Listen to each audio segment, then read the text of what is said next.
السلام علیکم ورحمۃ اللہ وبرکاتہ۔ عزیز طلبہ، امید ہے آپ خیریت سے ہوں گے۔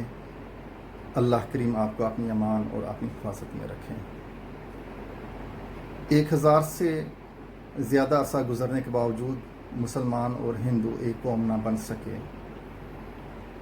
ہندو کی طرز فکر، طرز حیات، اس کے انداز میں، اس کے رویے میں کوئی تبدیلی نہ آئی۔ ہر دن جو گزرتا اس میں مزید تشدد، عصبیت اور نفرت کا اضافہ ہوتا چلا گیا۔ قائد احرار افضل حق وہ لکھتے ہیں کہ کہتے ہیں کہ ہندوستان میں ایسا وقت آ گیا کہ ہندوؤں کے محلے علیحدہ ہو گئے، ان کی دکانیں علیحدہ ہو گئیں، اور اس طرح ہو گیا کہ یہ ہندوؤں کا محلہ ہے، یہ مسلمانوں کا محلہ ہے، یہ دکان ہندو کی ہے، یہ دکان مسلمانوں کی ہے۔ ایک دوسرے سے لین دین بالکل ختم ہو گیا، نفرت اپنے عروج اور انتہا پر پہنچ گئی۔ وہ کہتے ہیں کہ ہندوؤں نے اپنی دکانوں پہ ایک ڈوئی رکھی ہوتی تھی کہ وہ جب مسلمانوں سے پیسے لیتے تو اس کو ہاتھ نہ لگاتے، بلکہ ڈوئی کو آگے کرتے، اور اس ڈوئی کے آگے جو پیالہ بنا ہوتا وہ خریدار اس میں پیسے ڈال دیتا۔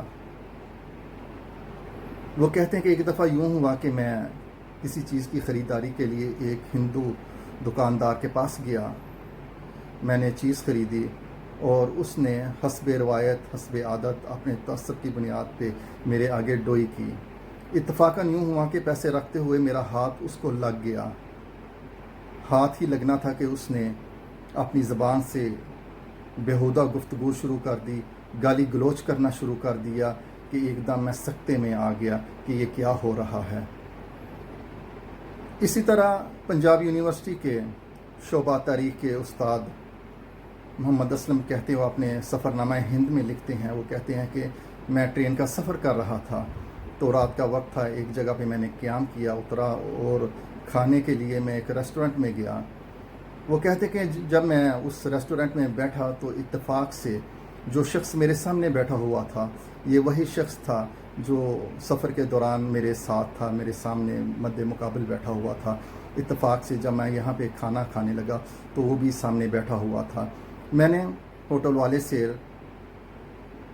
سبزی مانگی تو یہ ہندو نے دیکھا کہ میرے سامنے یہی مسلمان آ کر دوبارہ بیٹھ گیا ہے، تو اس نے ایک گلاس میں پانی لیا اور اپنے ہاتھ میں پانی ڈالا اور میرے اور اپنے درمیان ایک پانی سے لائن کھینچ دی، جس کا مقصد یہ تھا کہ وہ مسلمان کے مسموم اثرات سے محفوظ ہونا چاہتا تھا۔ اس قدر نفرت کی انتہا تھی، تعصب تھا ان حالات میں۔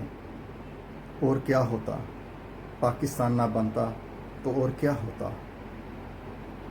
مسلمانوں کا وہاں پہ جینا اس قدر مشکل ہو گیا تھا کہ ہندو ظلم و ستم میں کسی بربریت میں کمی نہ چھوڑتے۔ چنگیز خان اور ہلاکو خان کے داستانیں تازہ ہونے لگیں، اور بالآخر یہ جو اس ہندو نے پانی سے ایک لکیر کھینچی تھی تاکہ وہ اس مسلمان کے مسموم اثرات سے محفوظ ہو سکے، بالآخر وہی لکیر پاکستان کی شکل میں بنی اور ہم نے ایک علیحدہ مستقل ریاست کو عمل میں لے کر آئے، اس کا قیام ہوا، ہم نے پاکستان معرض وجود میں آیا اور ایک مستقل ریاست بن گئی۔ عزیز طلبہ، اگلی نشست میں آپ کو بتاؤں گا کہ یہ جو دو قومی نظریہ تھا یہ کیا نظریہ تھا، اس کی بنیاد کیا تھی۔ آپ نے ان حالات کو دیکھ لیا ہے جن حالات میں پاکستان بننا ناگزیر ہو گیا تھا۔ کل کی نشست میں انشاءاللہ میں آپ کو نظریہ پاکستان سے متعلق آگاہ کروں گا۔ تب تک کے لیے اجازت دیجیے۔ اللہ حافظ۔ السلام علیکم ورحمۃ اللہ وبرکاتہ۔